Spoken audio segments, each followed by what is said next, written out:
Hello friends, कैसे हो आप लोग। आज का हमारा जो टॉपिक है वो है लीनियर मोमेंटम के हवाले से, और ये आपके बुक का 3.8 नंबर वाला टॉपिक है। तो यूनिट नंबर 3 था हमारा, और आपका 3.8 नंबर का जो यूनिट जो टॉपिक है वो है लीनियर मोमेंटम के हवाले से। मोमेंटम देखो, समझने की कोशिश करेंगे। लीनियर मोमेंटम है, मोमेंटम की definition product of mass and velocity. ये बच्चे को पता है, सबको पता है, लेकिन इसको फील करने की ज़रूरत है। फील कैसे करेंगे? हमारे पास लीनियर मोमेंटम जो है P = mv, ये वाली इक्वेशन हमने देखना है, इसके ऊपर बात करना है। तो मोमेंटम आपको पता है, P फॉर प्रोडक्ट, ये किसी चीज़ का प्रोडक्ट है। देखो, दो चीज़ें फिजिक्स वालों ने क्या किया, जिसने मोमेंटम ईजाद किया है उसने ये किया कि मोमेंटम के लिए मैस और वेलोसिटी, किसी मैस की वेलोसिटी वाली हालत।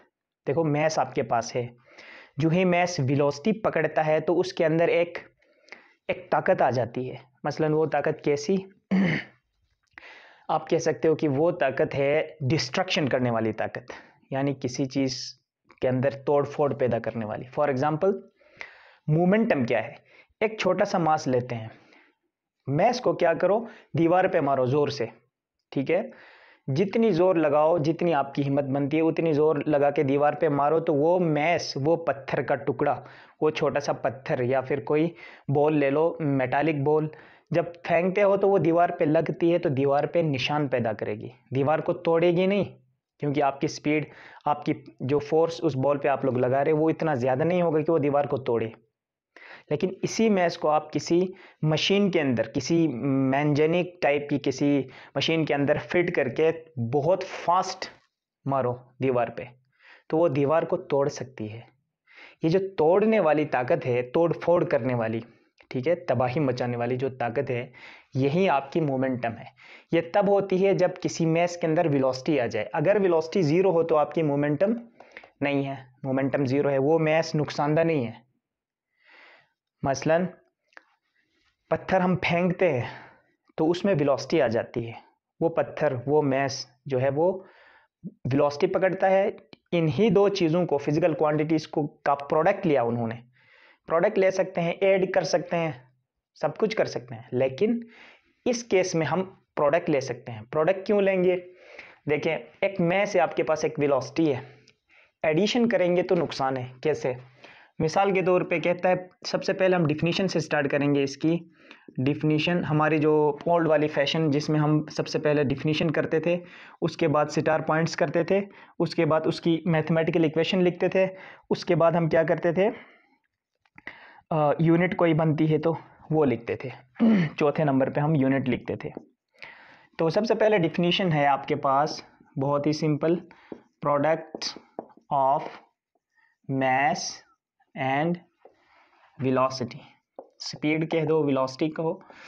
ये डिफिनीशन में आ गई। स्टार पॉइंट में क्या आएगा? एक स्टार पॉइंट में आएगी, it is denoted by, product है तो उन्होंने पी रखा, it is denoted by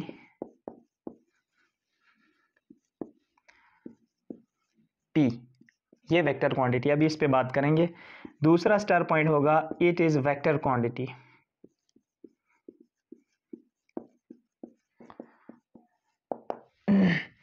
third में मैथमेटिकली हम इसको लिखेंगे, वहीं ऊपर वाली इक्वेशन।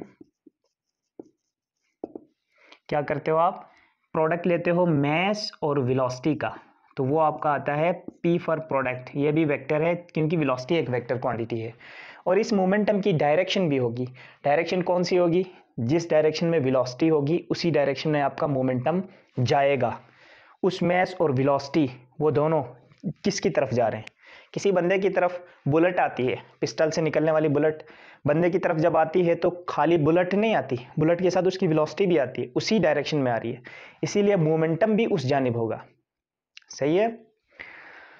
मोमेंटम यानी वो वाली दम उस मैस के अंदर। तो ये हो गई यूनिट। इसकी क्या आएगी? यूनिट मैथमेटिकली और ये डिफिनीशन।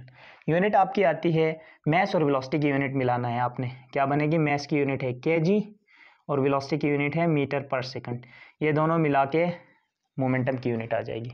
ये थी इसकी एक तरतीब वाली डिफिनीशन।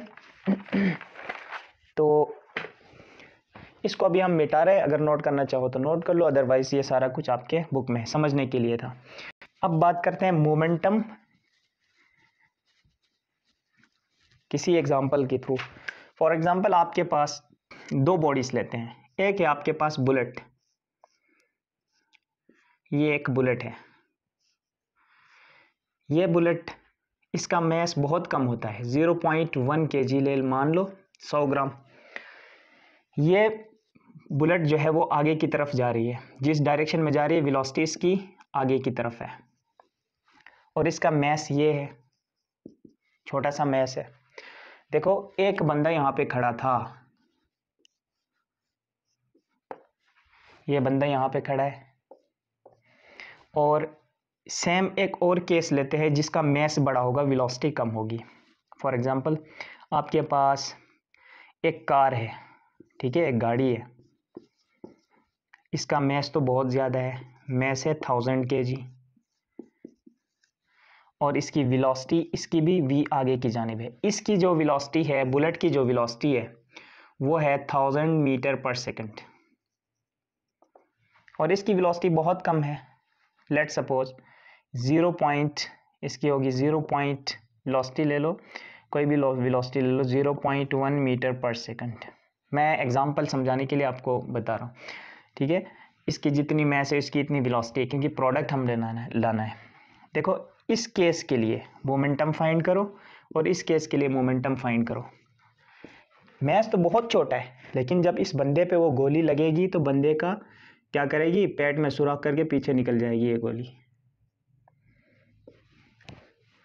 तो ये बहुत ख़तरनाक होने वाली है। क्यों? तबाही यहाँ पे नज़र आएगी जब बंदे पे लग जाएगी, क्योंकि इसके अंदर वेलोसिटी बहुत ज़्यादा है। वेलोसिटी ज़्यादा होने की वजह से मोमेंटम ज़्यादा आएगा, मास ज़्यादा होने की वजह से मोमेंटम ज़्यादा आएगा, क्योंकि ये दोनों प्रोडक्ट की फॉर्म में है। देखो momentum is equal to mass और वेलोसिटी को सम करके भी मोमेंटम लिख सकता था बंदा, लेकिन उसने नहीं लिखा। क्यों? ये इक्वेशन आपसे कह रही है अगर ऐसा केस हो तो मास फर्ज कर लो 5 kg है प्लस वेलोसिटी कुछ भी नहीं है, तो फिर भी उसकी मोमेंटम 5 आ रही है, 5 + 0 5।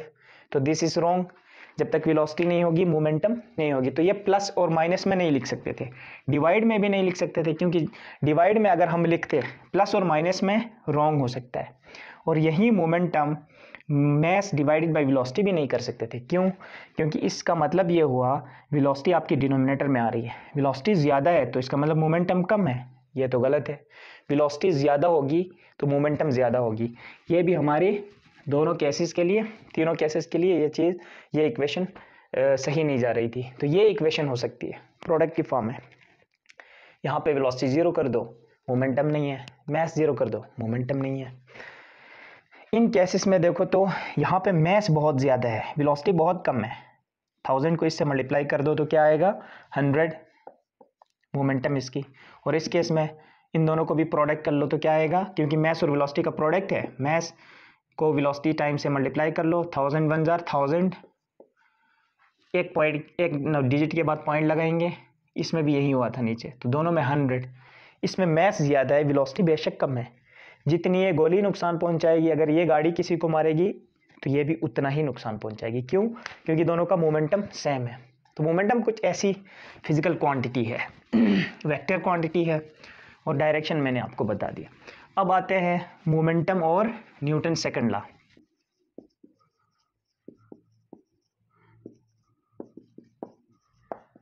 न्यूटन सेकंड लॉ देखिए, आपके पास मोमेंटम की इक्वेशन थी, इज इक्वल टू mv, सही है, ये इक्वेशन थी। और आपके पास लास्ट टाइम हमने पढ़ा एक्सेलरेशन की इक्वेशन, ठीक है। जैसे आपके पास न्यूटन सेकंड लॉ कहता है कि force is equal to ma, और आपके पास एक्सेलरेशन की इक्वेशन भी आपको पता है। ये तो आपके पास मोमेंटम की इक्वेशन है, बेसिक इक्वेशन। लेकिन यहाँ स्टार्ट हम यहाँ से लेंगे, ठीक है। जब आपने कंपेयर कराना हो न्यूटन सेकंड लॉ और मोमेंटम, तो आप क्या करो, सबसे पहले न्यूटन सेकंड लॉ लिखो, जो कि कहता है F is equal to M है। देखिए एक्सेलरेशन की वैल्यू रखो m, एक्सेलरेशन आपके पास क्या है, final velocity minus initial velocity divided by time. ये मैंने एक्सेलरेशन की जगह पे उसकी वैल्यू रखी है और कुछ नहीं की, ठीक है। तो आप क्या करो, F is equal to M को अंदर मल्टीप्लाई करा दो, M V F minus M V I, देखें इसको अंदर मल्टीप्लाई करो, इसको इसके साथ डिवाइड में क्या है आपके पास t। अब यहाँ देख सकते हो product of mass and velocity फिर से आ रहा है, मास एंड वेलोसिटी। तो ये भी एक मोमेंटम है, ये भी एक मोमेंटम है, ये फाइनल मोमेंटम है, ये इनिशियल मोमेंटम है। फाइनल मोमेंटम क्या मतलब, मसलन एक सिस्टम है, उसका शुरू में मोमेंटम, यानी बुलेट जो है वो बंदूक से निकलने से पहले मोमेंटम, और निकलने के बाद की मोमेंटम उस बुलेट की, उसको फाइनल कहेंगे, और एक इनिशियल होता है। यहाँ पे आप सिंपल क्या करो, जो आपके पास है change in time, change in velocity divide by change in time, del T कह दो ना कह दो आपकी मर्जी है, टी कहो, लेकिन यहाँ से आएगा आपके पास फोर्स, जो न्यूटन सेकंड लॉ का फोर्स है, net force is equal to M V F को मैं कह सकता हूँ P F minus M V I को मैं कह सकता हूँ पी आई, यानी final momentum minus initial momentum, product of mass and velocity momentum है, डेल टी। अब देखो ऊपर final momentum minus initial momentum करेंगे तो क्या होगा, चेंज इन मोमेंटम का पता चलेगा। यानी एक ऑब्जेक्ट की मोमेंटम शुरू में कुछ और थी, बाद में कुछ और हो गई, अगर वो सिस्टम आइसोलेटेड नहीं है यानी आइसोलेटेड नहीं है से मुराद ये है कि वो सिस्टम एक्सटर्नल फोर्स उस पर अप्लाई नहीं कर रहे, तो उस दौरान उसकी मोमेंटम का चेंज ज़ीरो हो जाएगा, अदरवाइज ज़ीरो नहीं होगा।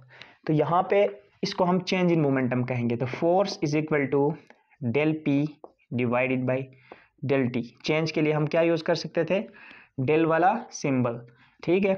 तो del P divided by del T, F ये है आपका न्यूटन सेकंड लॉ और चेंज इन मोमेंटम की इक्वेशन। ये इक्वेशन हमसे क्या कह रही है, change in momentum in change in time, during change in time, कुछ टाइम चेंज होगा, कुछ टाइम लगेगा, या फिर कहो rate of change of momentum is equal to force, यानी जो फोर्स आप लगा रहे हो किसी बॉडी के ऊपर, आपने मोमेंटम को फोर्स के साथ रिलेट किया इस इक्वेशन के थ्रू। अगर टाइम ज़्यादा ले रहा है चेंज मोमेंटम चेंज होने में, तो इसका मतलब फोर्स कम है। अगर ज़्यादा फोर्स है आपका, बहुत ज़्यादा फोर्स लगा रहे हो, तो मोमेंटम आपका यानी कम टाइम लगेगा और मोमेंटम आपका ज़्यादा चेंज होगा। तो ये टाइम जो है वो इन्वर्सली प्रोपोर्शनल है और मोमेंटम इसके डायरेक्टली है। मोमेंटम में चेंज जल्दी आ रही है, ज़्यादा आ रही है, तो फोर्स आपने ज़्यादा लगाया है। इस इक्वेशन का मतलब ये है, यानी मोमेंटम चेंज आप ज़्यादा करा रहे हो, या वेलोसिटी ज़्यादा पैदा करा रहे हो, या फिर मोमेंटम की चेंज, जैसे देखें बॉल दीवार की तरफ जा रही है कुछ मोमेंटम से, जो ही वो वापस आ रही है तो उसकी मोमेंटम चेंज हो रही है, क्योंकि जा रही थी तो वेलोसिटी की डायरेक्शन उस जानिब थी, क्योंकि मोमेंटम एक वेक्टर क्वांटिटी है, जिस जानिब जाएगा उस जानिब मोमेंटम की डायरेक्शन होगी, वेलोसिटी की डायरेक्शन मोमेंटम की होती है। बैट की तरफ बॉल आ रहा है, कुछ मोमेंटम से वापस हो रहा है, तो उसकी मोमेंटम चेंज हो गई, क्योंकि मोमेंटम भी वेक्टर क्वांटिटी है, उसकी डायरेक्शन चेंज हो गई बाल की। ये वही बात बता रहे हैं। अगर आपने बैट से जल्दी से बाल को वापस कर रहे हो तो फोर्स ज़्यादा लगा रहे हो, तो मोमेंटम चेंज भी उसका ज़्यादा होगा और टाइम कम लगेगा। ये वो वाला टाइम है जो बाल आके बैट के साथ इंटरेक्ट कर रहा है, जिस दौरान मोमेंटम चेंज करवाने के लिए जो अमल हो रहा है, बॉल आके बैट के साथ इंट्रैक्शन करने वाला टाइम, वो है डेल टी। ये इक्वेशन थी, rate of change of momentum with respect to time is equal to force. यहाँ पे ये लिखेंगे rate of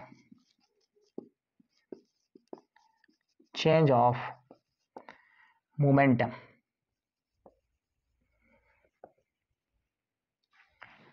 is equal to applied force, या फिर खाली फोर्स भी लिख सकते हो। इसके बाद जो टॉपिक है इम्पल्स का, यहां तक आपको समझ आया है? नोट करना चाहो तो नोट कर लो। कर लिया? देखो अभी हमने क्या लिखा था, फोर्स जो है वो इक्वल होता था rate of change of momentum. ये इक्वेशन। इम्पल्स क्या होता है अभी हमने ये समझना है। इसी इक्वेशन से इम्पल्स निकाल सकते हैं। कैसे? फोर्स और आपके पास जो डेल टी है, पहले ये इक्वेशन लिख दो, del P divided by del T. Del T को उस तरफ भेजो, यहाँ पे डिवाइड हो रहा है, इधर आके फोर्स के साथ मल्टीप्लाई होगा, multiply by del T is equal to del P. यानी फोर्स और टाइम का प्रोडक्ट चेंज इन मोमेंटम के इक्वल आ रहा है। आप rate of change of momentum नहीं देख रहे हो, यहाँ पे रेट को उस तरफ, टाइम को इधर भेजा। फोर्स कितने टाइम के लिए लग रहा है ये इक्वेशन कह रही है फोर्स कितने टाइम के लिए आप लगा रहे हो, वो क्या करवा रहा है, मोमेंटम में चेंज ला रहा है। तो this factor is called impulse. ये जो साइड है इसको इम्पल्स कहते हैं। तो फोर्स और डेल टी को हम कहेंगे इम्पल्स, और वो इक्वल हो रहा है डेल पी के। ठीक है, ये आपके पास इम्पल्स है। इम्पल्स को ऐसे समझो, इम्पल्स है क्या, देखो इम्पल्स, पल्स, हार्ट बीटिंग ना, पल्स रेट हम कहते हैं, जो हमारे दिल की धड़कन, उसकी भी कुछ टाइम है। जो दिल धड़क रहा है 1 मिनट के अंदर कितनी बार धड़क रहा है हमारा दिल, टाइम लगा रहा है ना। सेम इसी तरह ये इम्पल्स भी कुछ ऐसी चीज़ है। यानी एक इम्पल्स ऐसे ऐसे दिल की धड़कन होती है, तो एक उसके ऊपर आती है ऐसे ऐसे, ये जो हार्ट बीट की वो है इम्पल्सिस है। ठीक है, कुछ इसी तरह मिसाल के तौर पे आपके पास क्या करते हो, बॉल आ रही है आपके पास, आपकी तरफ, ये एक बॉल है वो इस तरफ आ रही है, यहाँ पे बैट लेके बैठा हुआ है बंदे ने, बॉल आके बैट के साथ इंटरेक्ट कर रही है, लग गई बैट के साथ, ठीक, कुछ अंदर दब जाएगी, वापिस बॉल क्या हो रही है, वापिस हो रही है, इसके साथ लग के वापस हो रही है। तो जब बॉल वापिस जा रही है तो वो आके जब यहाँ इंटरेक्ट कर रही है, ये बंदा फोर्स लगा रहा है बॉल के ऊपर, क्या लगा रहा है, बैट से फोर्स लगा रहा है। और ये फोर्स कितने टाइम में लग रहा है, कितने टाइम तक लग रहा है, फोर्स लगेगा कुछ टाइम तक। उन दोनों का प्रोडक्ट आपका इम्पल्स। इम्पल्स एक लम्हाती चीज़ है, एक ही लम्हे में वो बाल लग के वापस होती है, लग के वापस होने तक, आके टच होके बैट के साथ इंट्रैक्शन कितने देर तक वो कायम रखती है, वो टाइम, और उसका फोर्स बैट ने कितना लगाया, उन दोनों का प्रोडक्ट इम्पल्स कहलाता है। और वो एक इम्पल्स की तरह है, एक लम्हे में वो वापस हो जाती है। ठीक है, तो ये चीज़ थी इम्पल्स, नोट कर लो। Impulse is denoted by J, हमने आई कहा है, आप कहो जे। Impulse is denoted by J, ये चीज़ आप नोट कर लो। और ये है प्रोडक्ट ऑफ फोर्स और टाइम। तो देखो इम्पल्स आपने इन दोनों की जगह पे जे रखा है, तो एक स्टेप आगे मूव कर लो, इम्पल्स को डेल पी के इक्वल भी रख सकते हो। असल में इम्पल्स आपने इसको कहा है, तो यहाँ से अलग से लिखो, impulse is equal to J which is equal to F multiply by del T. ये इक्वेशन होगी इम्पल्स की। जहाँ पे ज़रूरत पड़ेगी न्यूमेरिकल प्रॉब्लम्स में हमें ये ज़रूरत पड़ेगी, जहाँ ज़रूरत पड़ेगी उधर ये भी रखेंगे, इम्पल्स की जगह हम ये भी रखेंगे, क्योंकि ये देखो लेफ्ट साइड राइट साइड पे आपको डेल पी आ रहा है। ये स्टोरी थी इम्पल्स की। इस इक्वेशन को फर्दर आगे कंटिन्यू करो, इक्वेशन के साथ खेलना सीखो। देखो इक्वेशंस यहाँ से ज़रूरत पड़े तो यहाँ से ले लो, यहाँ से ज़रूरत पड़े तो यहाँ से ले लो, ये सीखो, यहाँ से ज़रूरत पड़े तो यहाँ से लेना सीखो। बेसिक इक्वेशन मत भूलो, ठीक है। यहाँ से हमने सारा कुछ लाया था, P equal to M V F, M V से वहाँ से ये लाया, यहाँ से फिर हमने क्या किया, Newton second law equal to M A use करके ये चीज़ें सारी लेकर आए। F equal to M A में एक्सेलरेशन की जगह उसकी वैल्यू रखो, F equal to M A के अंदर एक्सेलरेशन की जगह रखो final velocity minus initial velocity divide by time. ये एक्सेलरेशन की इक्वेशन है। A इज इक्वल टू क्या पढ़ा था हमने, V F minus V I divided by T पढ़ा था, ये रखो, इसको अंदर मल्टीप्लाई कराओ, M V F minus M V I आएगा, M V F final momentum P F होगा माइनस एम वी आई होगा पी आई, तो P F minus P I को कहते हैं del P divided by T. F को T से multiply कराओ तो चेंज इन मोमेंटम यहाँ पहुँच जाएंगे, ठीक है। और जिसको हमने कहा था इम्पल्स, ये इक्वेशन अभी फर्दर आगे कंटिन्यू करना चाहो आप लोग तो कर सकते हो, इक्वेशन के साथ खेल सकते हो। ये इक्वेशन क्या कहती है, J is equal to del P का मतलब M V F minus M V I, यानी डेल पी हमने ये लिखा था ना, final momentum minus initial momentum को चेंज इन मोमेंटम कहा था। अब यहाँ पे आप वैल्यू रख सकते हो M V F minus M V I, ठीक, और यह है वेक्टर क्वांटिटी। तो यहाँ तक आपका टॉपिक क्लियर खत्म हो रहा है।